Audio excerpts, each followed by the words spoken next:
Yeah, that's right.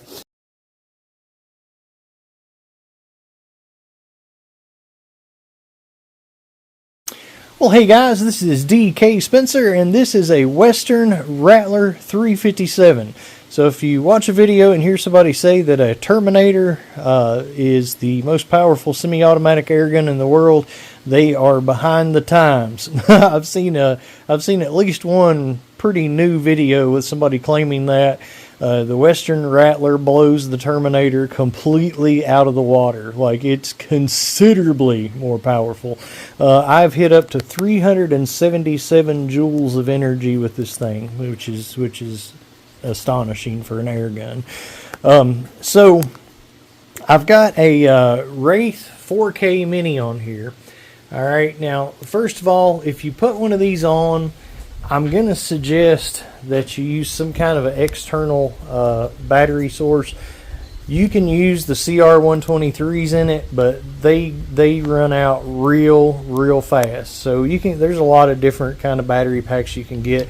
This is just a simple round one. I've got it on with a couple of Ranger bands. But here's the thing, and kind of the point of this video. And I've done this before. I get tired of the night vision and stuff on it. What I really like about this, I can record with sound, and you can actually, see the crosshairs and watch me shooting through the optic. That's really cool. But the bad part is it's an extremely slow optic. You do have to, focus it. It is obviously, you can change your magnification on it. I actually have two of these. This is the stronger one. Both of them very good optics. But again, they're slow. Good for recording. Good for shooting in the dark. Other than that, when you take already the heaviest air gun in the collection and then put probably the heaviest optic in the collection on it, you get something that's almost too big to be very fun. So what I'm going to do, and what I'm wanting to show you guys, and I've done this before, but it's been a long time, so I have a bull dot laser, which this is my favorite laser. It puts a really big dot on stuff.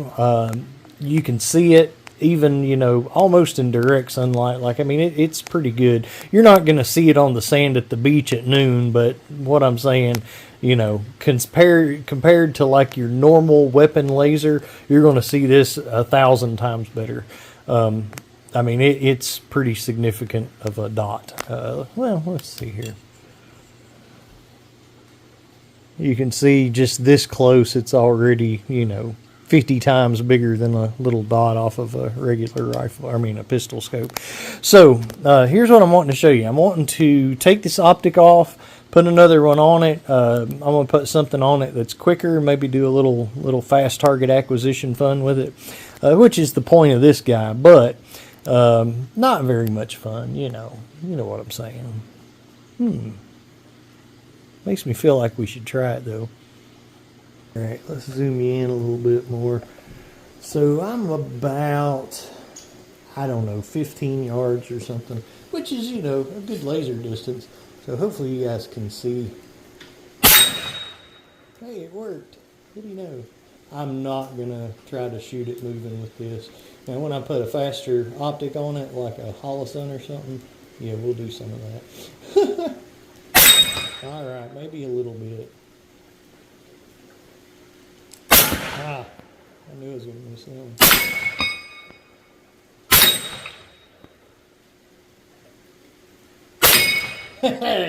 Yeah, that's right. Alright, let's get back to what we're supposed to be doing. Alright, so you see that post right there? Alright, okay. So I'm going to show you guys from the perspective of looking through the optic at what I'm doing. Hopefully you can hear me well. Yeah, you should be able to.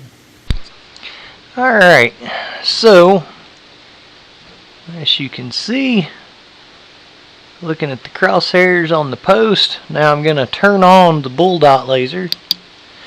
Alright, so as you can see there, it's almost perfectly centered. It's just a smidge off, but almost perfectly centered on that dot. So instead of trying to bore sight or anything, I've never owned a bore sight in my life, but anyway, instead of trying to bore sight it, where I've already got the laser sighted in and this optic sighted in, before I take this optic off, I'm checking it to make sure that the laser and the crosshairs are still co-witnessed in this case. Then all I got to do is take this optic off, leave the laser alone, adjust the new optic to where it's on the crosshair, where the crosshairs are on the dot, just like that, on that same post where it's the same distance. Obviously, keep the air gun at the same spot, here too. So pretty simple, but it's kind of piggybacking off of already having it sighted in, instead of throwing an optic on there and having to hunt and peck till you get it sighted in, or using a bore sight or something like that. So anyway, there you go. Obviously you got to check it to make sure it's finally sighted in once you do that, but good times. Alright, so I went ahead, stripped this one down, took the battery pack, Ranger band, zip tie, and the optic off of it. So obviously it's much lighter now. Now I was trying to decide what to put on it, and well, I've got this EOTech here on a HDB, and this is actually a real EOTech and magnifier. So this is my HDB with the rear air, which I need to do more with this guy for real. But no matter what, this doesn't make sense on this. I did it for fun and I just left it on there. I've got a lot of optics, so I just kind of left it for a while. But honestly, it really does make sense on this, because I can use the holographic, which EOTechs are holographic. I can use the holographic and I can use the magnifier if I want to reach out a little bit. And if I, want to make it as light as possible, I can just, pop the magnifier off. Not from this side, apparently. There we go. Pop the magnifier off. If we want to play like we're Call of Duty, whatever.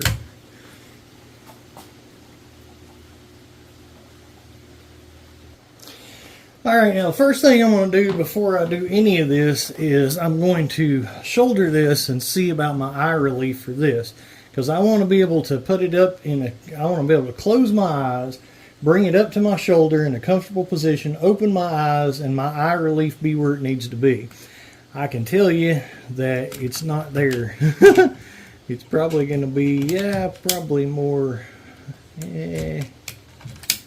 maybe somewhere in that area. And we don't even have to have this on for this part. We're just, getting this focused, basically. So, and that's probably pretty good, but you can't really tell till you shoulder it.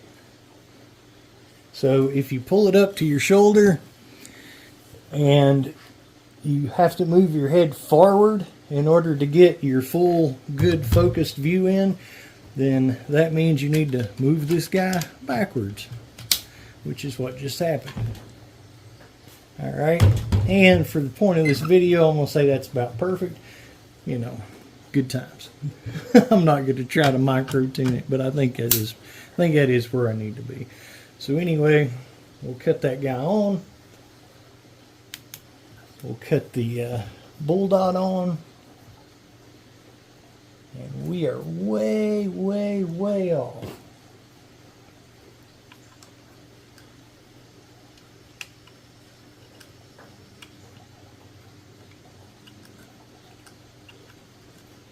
And not to bore you guys, but I'm basically going to adjust the windage and the elevation on this, not the laser obviously, because it's the part of it that's sighted in right.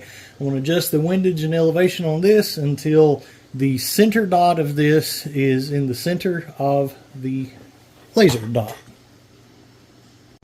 Okay, now I've got it, zeroed as I can like this. Obviously, to fine tune it, I've got to, put it on paper with a target. But 50 yards away, there's an 8-inch steel, so I'm going to see just how close we are, or if we're close.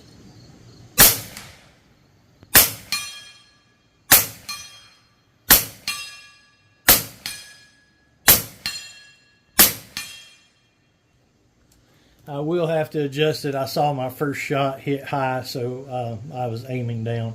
But, you know, basically I put a target up there. I'm already on paper and ready to go. The fine tuning is all we have to do at that point. So good times. All right. Guys, hope you enjoyed this. This is DK Spencer. Make sure to like and subscribe. Check out my other videos. I've got over 1,800 less lethal airgun videos, flamethrowers. Speaking of the devil, there's that guy. Yeah, good times. Love that guy. All right. Anyway, see y'all later.